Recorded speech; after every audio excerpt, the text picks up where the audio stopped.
Eu sou. Eu sou o pão da vida. Eu sou a luz do mundo. Eu sou a porta das ovelhas. Eu sou o bom pastor. Eu sou a ressurreição e a vida. Eu sou o caminho, a verdade e a vida. Eu sou a videira.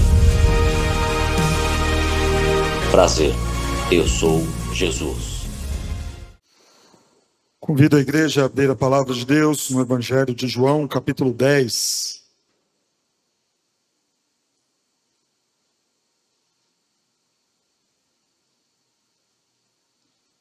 Evangelho de João, capítulo 10.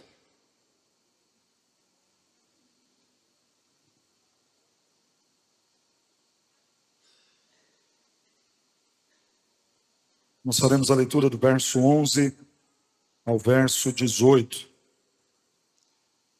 João, capítulo 10, leitura do verso 11 ao 18.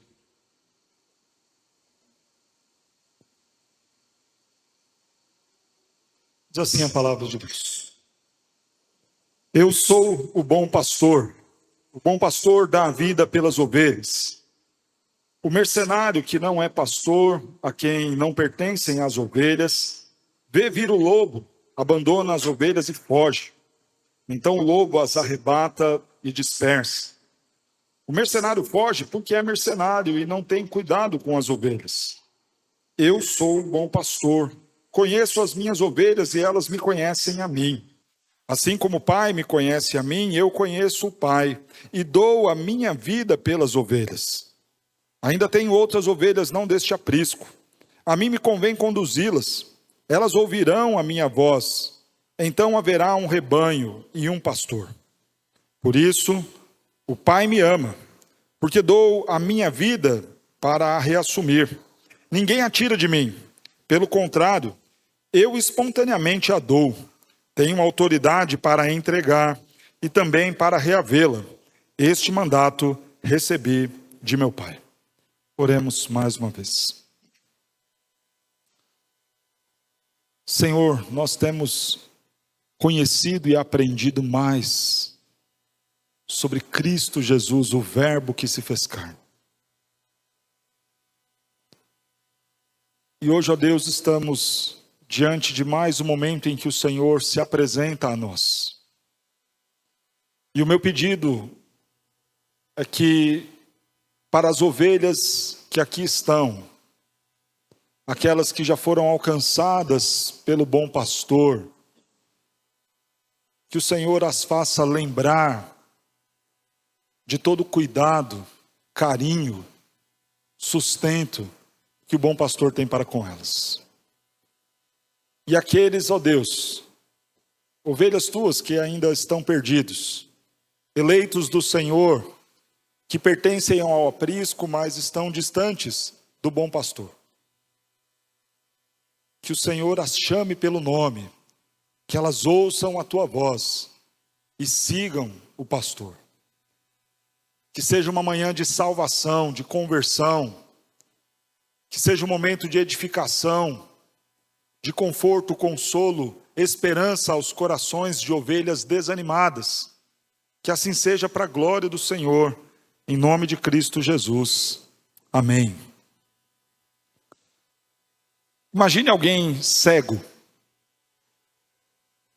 A pessoa não consegue enxergar, nunca viu a luz do dia. Já nasceu nessa condição de cegueira.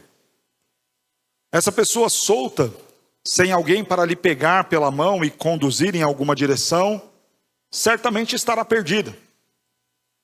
Você pode até falar o lugar. Olha, vá até o banheiro, vá até a cozinha, dirija-se até a escada de saída. Mas aquela pessoa cega, sem ter condições de enxergar, não vai conseguir rumar para nenhuma dessas direções. Essa pessoa cega, por conta da sua cegueira, vai ter inúmeras carências. Talvez tenha dificuldade para o sustento, para arrumar um emprego. Talvez tenha dificuldade para se relacionar com outras pessoas, afinal de contas, uma série de restrições para onde ir e como conviver nos lugares lhe serão impostas. Essa pessoa cega estará vulnerável. Ela não consegue enxergar os perigos ao seu redor.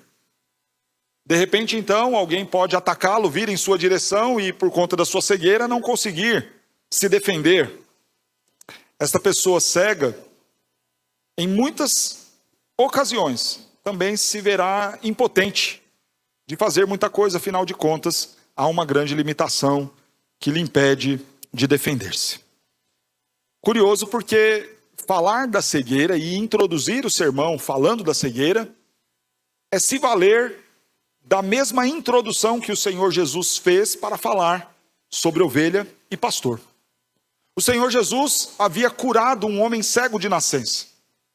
A condição da cegueira daquele homem o deixava desorientado, vulnerável, impotente, necessitado. Por isso ele ficava às portas da cidade pedindo esmolas, como alguém que precisa de socorro, precisa de ajuda, precisa de sustento, precisa de amparo, precisa de direção. Tudo que precisava dependendo de alguém. Este homem foi encontrado pelo Senhor Jesus, foi curado pelo Senhor Jesus.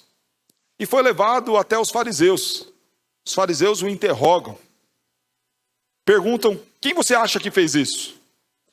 A acusação dos fariseus é que aquilo deveria ter sido feito por alguém possuído de demônios. Ao que aquele homem diz, de forma nenhuma. Como alguém com demônios vai tirar a cegueira de um cego de nascença? Não, ele é profeta, vem da parte de Deus. Como os fariseus reagem a esta afirmação deste homem cego, que antes, era cego, desorientado, carente, vulnerável, necessitado, e agora enxerga, vê, está liberto da sua cegueira. Como que os fariseus reagem à afirmação feita por aquele homem de que quem o curou é Jesus, é o Messias, é o profeta, vem da parte de Deus? Eles acreditam? Eles compartilham da alegria daquele homem que o tornou a ver? Não. Eles o expulsam. Põe para correr. Ameaçam de tal forma que aquele homem tem que sair fugido da presença dos fariseus. Ele é expulso. E é curioso porque Jesus está se valendo desta cura para ensinar. Ele ensina primeiramente que ele, Jesus, é o acesso.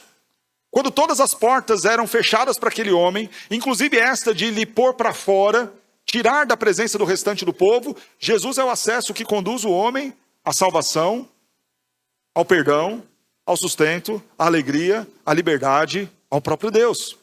Jesus é esta porta. E Jesus vai se apresentar também, continuando, mostrando ser ele o bom pastor.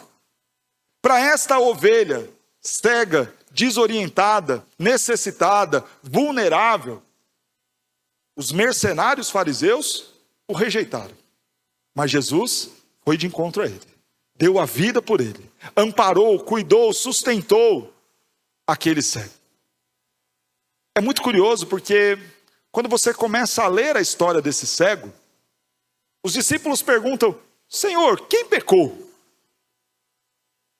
Foi ele ou foram os seus pais para que ele nascesse com essa cegueira? E a resposta de Jesus é impressionante. Quem disse que tem a ver com ele? A condição desta cegueira é para que através desta, o nome do Senhor seja glorificado.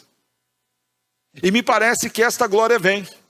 Jesus se vale então daquele homem, daquela cegueira e daquele milagre, para que aquele evento ilustrasse a afirmação, eu sou a porta. Ilustrasse e desse cor a afirmação, eu sou o bom pastor. Nós aprenderemos hoje sobre este bom pastor que cuida e salva as suas ovelhas. Jesus, o bom pastor, que cuida e salva as suas ovelhas. Já entreguei o contexto da passagem e veja agora o verso de número 11, onde Jesus resume e sintetiza o que ele vai dizer do verso 12 ao 18. Ele faz a afirmação, eu sou o bom pastor dá a vida pelas ovelhas. E passa a explicar isso. Então o verso 12, ele faz o contraste. Ele não é mercenário. E esse contraste está justamente entre Jesus e os fariseus. Veja que a forma como Jesus está pregando, se valendo de tudo que está acontecendo ao seu redor, ele identifica aquele homem cego, necessitado, carente, que foi alcançado por ele como sendo uma dessas ovelhas necessitadas de um bom pastor. Ele identifica os fariseus que deveriam apoiar, porque eram a estrutura religiosa da época, como sendo mercenários, que estavam ali no exercício da religiosidade apenas por interesses próprios, e ele se identifica como sendo o bom pastor. Ele diz então, eu não sou mercenário. O mercenário que não é pastor, a quem não pertencem as ovelhas, vê vir o lobo, abandona as ovelhas e foge. Então o lobo as arrebata e dispersa. 3 características do mercenário, das quais Jesus disse, eu não sou um mercenário. Primeiro, eles são incapazes de pastorear. O pastor era aquele que era treinado no ofício, responsável pelo cuidado das ovelhas, entendia da coisa. Mas naturalmente, como qualquer ser humano, pastores de ovelha também adoeciam. E ao ficarem adoentados e impossibilitados de exercer essa função, era comum contratar alguém para que fizesse esse cuidado. Aquela coisa mais ou menos assim, olha, eu vou precisar sair, eu não vou conseguir cuidar das ovelhas, você pode ficar aqui no meu lugar? Ok, eu fico. Não necessariamente era alguém instruído, capacitado, treinado para o cuidado das ovelhas. Era apenas alguém que, contratado para fazer aquela diária, se prestava ao serviço de cuidar das ovelhas, olhar o rebanho. O que eu faço? Você cuida delas aqui um pouquinho, cerca aqui direitinho, não deixa que nenhuma fuja, em tal horário você coloca algum alimento ali para elas e é isso. Amanhã eu volto e eu dou sequência no trabalho. O mercenário é incapaz de cuidar das ovelhas. Aqueles fariseus eram incapazes de cuidar do rebanho do Senhor, porque eles não compreendiam aquilo que estavam lendo da Escritura. Mas não apenas a incapacidade. O mercenário que não é pastor, que não tem o entendimento do que está fazendo, a quem não pertencem as ovelhas, por não pertencer, ele também é indiferente. O mercenário não luta para ter as ovelhas, elas não são as suas ovelhas.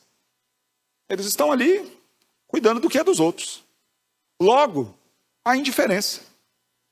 Ele não é pastor, ele não é dono, as ovelhas não pertencem a ele. Se morrer, morreu, paciência. No final do dia eu recebo o que eu tenho que receber, fiz o que eu tinha que fazer e pastor que segue, as ovelhas são dele, o prejuízo é dele. Os fariseus não estavam preocupados com o povo.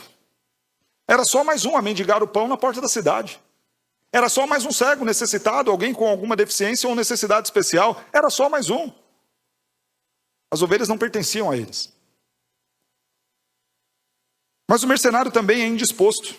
Ele é incapaz, ele é indiferente, ele não é o dono, ele é indisposto. Ao ver vir o lobo, ele abandona as ovelhas e foge. Então o lobo vem e as arrebata. Ele é indiferente. Ele é indisposto. Não é só porque as ovelhas não são dele. Ele também não quer cuidar das ovelhas. E na primeira oportunidade de fugir, ao ver qualquer mínimo risco, ele foge.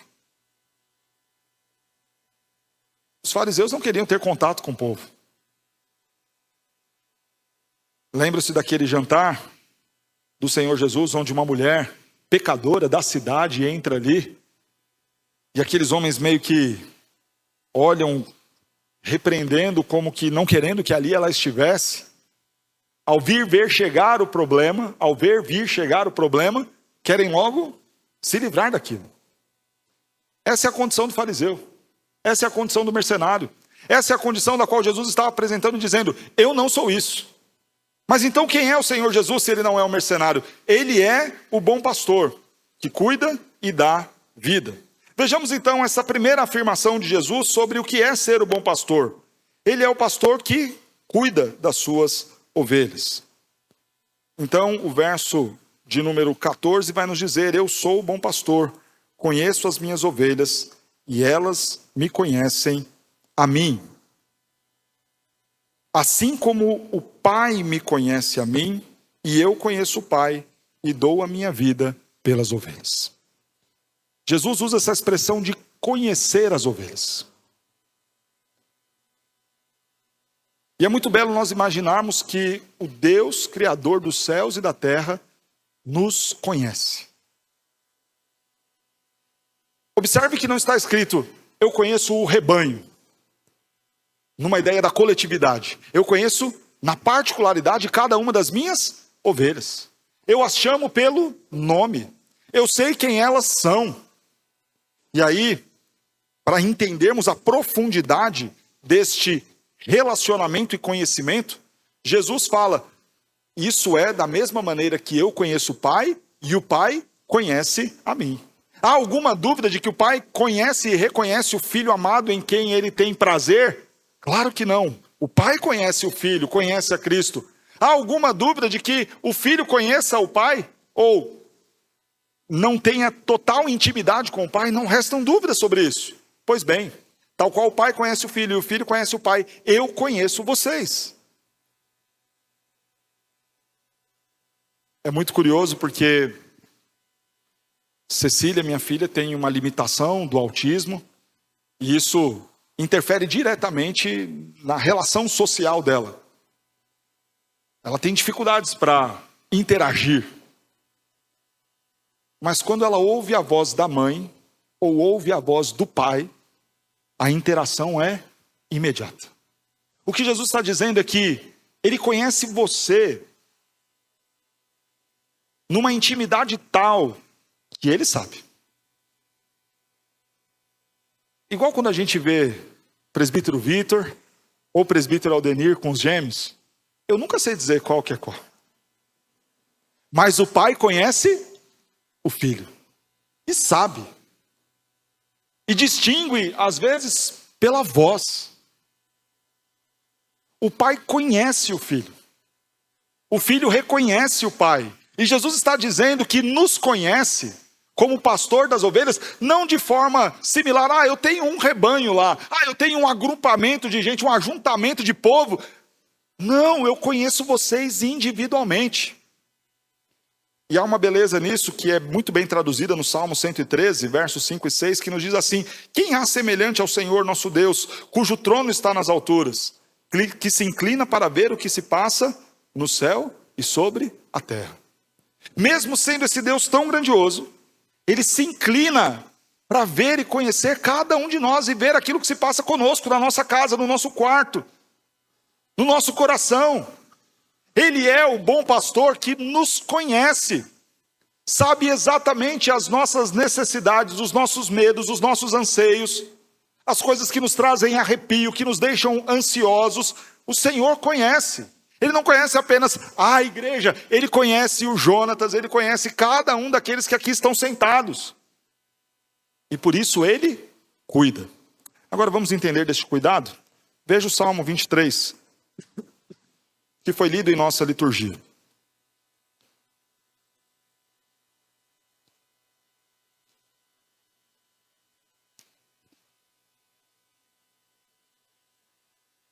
Nesse cuidado pessoal, nesse cuidado que não é apenas com a coletividade da igreja, nesse cuidado que tem a ver comigo e com você, o bom pastor afirma: nada te faltará. Não vai faltar sustento. Ele faz repousar em pastos verdejantes. O pasto era para a ovelha a síntese de tudo aquilo que ela precisava para existir. O Senhor, como bom pastor que cuida de você, que cuida da sua casa, é aquele que não vai deixar faltar o alimento, que não vai deixar faltar o calçado, que não vai deixar faltar o teto. Ele é o bom pastor que cuida das suas ovelhas e traz sustento a elas. O texto vai nos dizer também que ele nos leva para junto das águas de descanso e refrigera a nossa alma. E sabe o que isso significa? Que o bom pastor que cuida também consola. Naqueles momentos de tristeza, de angústia, de medo, de temor, ele nos leva para junto de águas de descanso, ele traz refrigério à nossa alma, a alma que está cansada, que está aflita, passa a ser então amansada e acalmada por esse bom pastor que sustenta, que cuida, que traz consolo. Diz o texto que ele então guia-me pelas veredas da justiça por amor do seu nome. Porque neste cuidado do bom pastor, ele sustenta, ele consola, mas também nos orienta e nos direciona, mostra-nos o caminho que devemos seguir. Neste cuidado do bom pastor que sustenta, que consola, que nos guia, Ele também está conosco e nos acompanha, ainda que nós andemos pelo vale da sombra da morte, Ele estará conosco, porque é o bom pastor que nos conhece e cuida de nós. Não vai faltar sustento, não vai faltar consolo, não vai faltar direcionamento, não vai faltar companhia na hora da dificuldade. O Senhor Jesus é o bom pastor que cuida das suas ovelhas. Mas o texto de João vai seguir e dizer: eu sou o bom pastor, eu conheço as minhas ovelhas. No conhecer individualmente, eu sei aquilo que elas precisam, eu sei do que elas necessitam para a sobrevivência, do que elas necessitam para o bem-estar emocional, eu sei do que elas precisam da companhia nos dias difíceis, mas isso também é abrangente. Ainda tenho outras ovelhas, não deste aprisco, a mim me convém conduzi-las, elas ouvirão a minha voz, então haverá um rebanho e um pastor. Da individualidade, o Senhor agora vai para aquilo que é abrangente. As muitas outras ovelhas que Ele ainda vai chamar. Este cuidado pessoal, este cuidado do bom pastor, é também um cuidado abrangente. Ele é para os filhos de Abraão, aqueles que estavam no aprisco. Mas ele também é para aqueles que estão fora do aprisco. Jesus está se referindo do chamamento aos gentios. O Antigo Testamento já havia dito que o Senhor Jesus viria para ser salvação aos gentios. Salvação àqueles que não pertenciam aos filhos de Abraão. E logo mais adiante, no início do livro de Atos, há esse comissionamento. E vão até os confins da terra testemunhando. Neste amor e cuidado pastoral que é abrangente. Inclui os filhos de Abraão, inclui os gentios. Inclui eu e você. O bom pastor está disposto a cuidar de todos aqueles que ele chamar e estes ouvirem o seu nome. Esse cuidado é para mim, é para você. E não tem a ver com dignidade ou mérito. Não é sobre você, é sobre quem ele é. E ele é o bom pastor. O bom pastor é aquele que cuida. O bom pastor é aquele que salva. E Jesus então passa a dizer: por isso o Pai me ama, porque eu dou a minha vida para a reassumir. Ninguém a tira de mim, pelo contrário, eu espontaneamente a dou. Se você observar, desde que Jesus começou a falar sobre ser o bom pastor, ele repete 3 vezes e discorre sobre isso no verso 18, falando que ele dá a vida pelas suas ovelhas. Ele diz isso no verso 11, no verso 15, no verso 17 e no verso 18 ele explica melhor isso. Observe então que a grande ênfase do trabalho do bom pastor é se sacrificar pelas suas ovelhas. Este cuidado vai até o extremo de entregar a sua vida. Este trabalho não mede esforços, admite a renúncia máxima e absoluta que alguém pode ter por outro, que é entregar a sua própria vida em favor dos seus. Mas algumas características deste sacrifício que salva. Primeiro, é um sacrifício voluntário. É muito curioso porque às vezes a gente fica pensando, foram os judeus quem mataram Jesus. Não, foram os romanos quem mataram Jesus.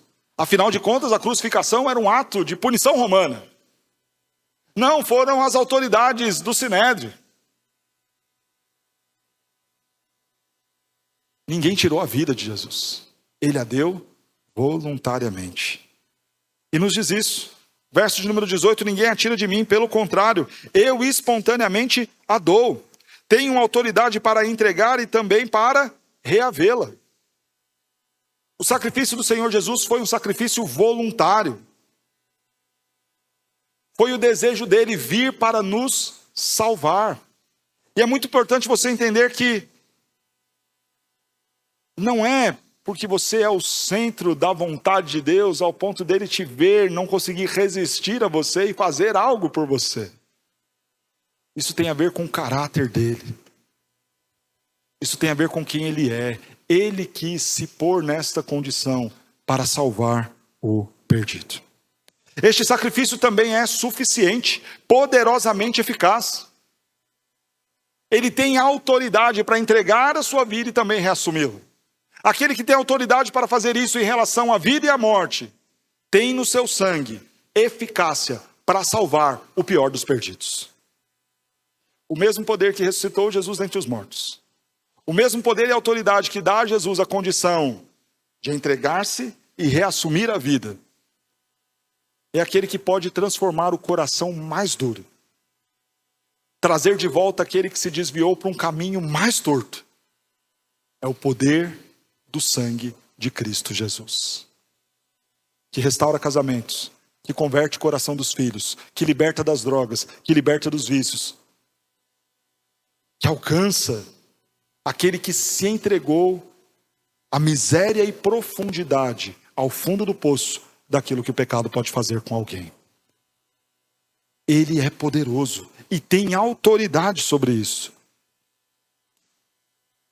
Este pastor que salva de forma voluntária, poderosamente eficaz o suficiente, também é para nós o sacrifício de vida necessário.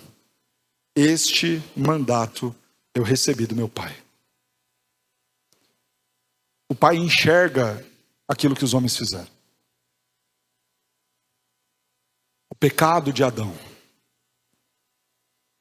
E ao chamar os nossos pais no jardim, Deus diz a eles: virá o descendente da mulher, que esmagará a cabeça da serpente. Esta decisão foi tomada no conselho eterno. Antes de Deus dizer haja luz, Deus já havia dito: haverá salvação, vida eterna e redenção. E isso se dará por meio do Filho, Cristo Jesus, o descendente da mulher que viria. Este sacrifício do bom pastor é um sacrifício necessário, sabe por quê? Porque eu e você não podemos fazer absolutamente nada pela nossa salvação. A salvação é graça e não há nada que nós façamos para que Deus nos ame mais, e nada que nós façamos para que Ele nos deixe de amar. Ele nos ama porque Ele é Deus, porque Ele é o bom pastor. Este sacrifício é um sacrifício necessário, porque o meu pecado e o seu pecado é uma grande ofensa ao Senhor, e o salário do pecado é a morte. Por isso o bom pastor precisa dar a vida pelas ovelhas. Este mandato ele recebeu do Pai. Vai lá e resolve aquilo que eles não dão conta de resolver. Os nossos pais no jardim pegaram as folhas da figueira, cozeram elas e tentaram cobrir a nudez do seu pecado, a vergonha do seu pecado. E todas as vezes que você tenta justificar o seu pecado com algum ato de bondade, fazer alguma coisa para compensar a balança, fazer alguma coisa boa para dizer eu paguei o preço por Jesus, todas as vezes que você tenta fazer alguma coisa nesse sentido, você está ignorando aquilo que Cristo fez voluntariamente, eficazmente por você. Porque somente o sangue do bom pastor pode resgatar e salvar as ovelhas. É um sacrifício necessário porque o meu sangue não pagaria o preço. É um sacrifício necessário porque as minhas obras não pagariam o preço. Não há justiça, nem ato de justiça meu ou seu, que justificará a nossa entrada no céu, a não ser a salvação em um único nome, o nome de Cristo Jesus, o bom pastor que cuida e salva as suas ovelhas. Nós aprendemos nesta manhã que Jesus é o bom pastor que cuida das ovelhas. Que Jesus é o bom pastor que salva as suas ovelhas. Quem é Jesus? Dele nós aprendemos. Ele é o bom pastor. E a pergunta que eu faço a você, encerrando a nossa exposição: você é a ovelha de Jesus? Que Ele é bom pastor, que vai cuidar, que vai nutrir, que vai sustentar, que vai proteger, defender. E se necessário for dar a vida pelas ovelhas, a gente sabe que Ele vai fazer tudo isso. A pergunta que você precisa responder hoje é se você é uma ovelha dele. Mais adiante Jesus vai dizer: eu conheço as minhas ovelhas, eu as chamo pelo nome, elas reconhecem a minha voz e vêm. E Jesus vai olhar para os fariseus e dizer: sabe por que vocês não creram em mim? Porque vocês não são das minhas ovelhas. E eu pergunto a você: você está no grupo dos fariseus? Ou você está como aquele cego que ouviu a voz de Jesus e reconheceu, ele é profeta vindo da parte de Deus.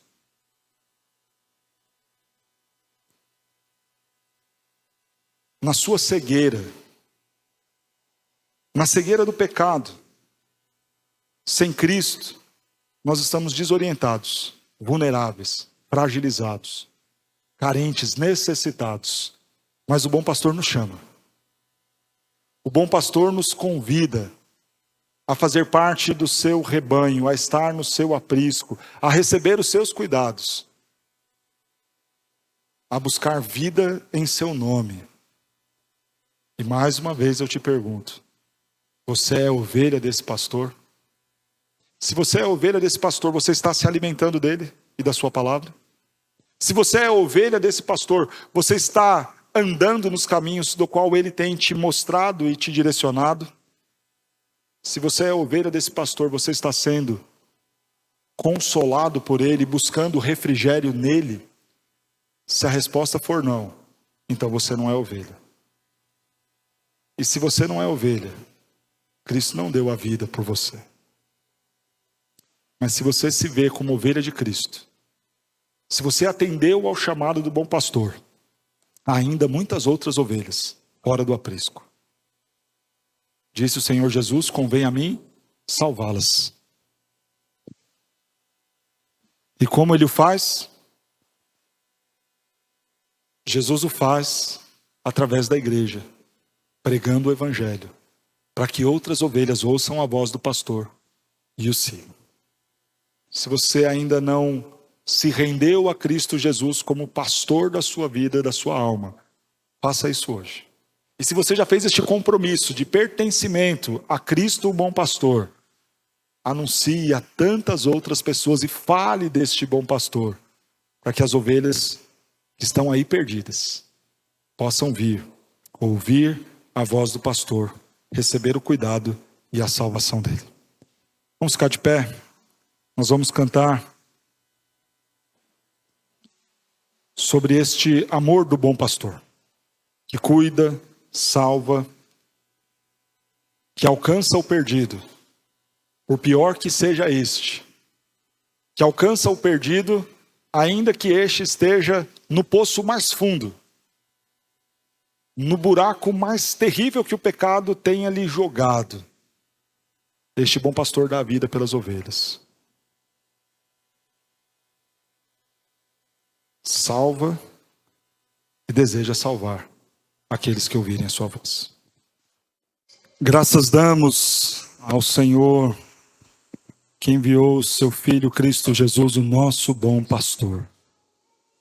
Nele temos sustento, nele temos cuidado, nele temos salvação. Obrigado, Senhor. Reúna, ó Deus, as ovelhas tuas que aqui estão. Converte o coração daqueles que ainda não se renderam à voz do bom pastor. E a todos, ó Deus, que já ouviram e o seguem, traga conforto, consolo e ânimo, na certeza e realidade de que em Ti há cuidado, de que em Ti há plena redenção e salvação. Em nome de Cristo Jesus.